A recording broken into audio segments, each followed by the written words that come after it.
রাতটা ছিল রোববার। সাভারের বিরুলিয়া খাগান এলাকায় আচমকা জ্বলে ওঠে আগুন। ড্যাফোডিল আর সিটি ইউনিভার্সিটির শিক্ষার্থীরা মুখোমুখি। তুচ্ছ এক ঘটনা, কিন্তু ফল ভয়াবহ।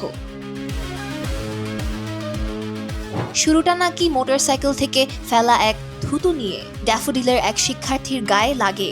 বাকবিতণ্ডা, তারপর হাতাহাতি, আর মুহূর্তেই পুরো এলাকা হয়ে যায় রণক্ষেত্র।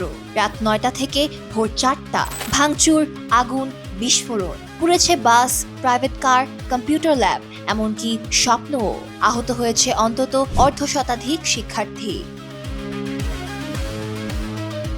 অভিযোগ আছে সংঘর্ষ চলেছে 4 ঘন্টা, তবুও পাশে দাঁড়ায়নি আইন শৃঙ্খলা বাহিনী। এখন বলছে পরিস্থিতি নিয়ন্ত্রণে। তবুও ভেতরে কোথাও একটা প্রশ্ন জেগে ওঠে, যে শিক্ষার্থীরা বই হাতে স্বপ্ন দেখে, তারা কেন আগুন হাতে শত্রু খোঁজে?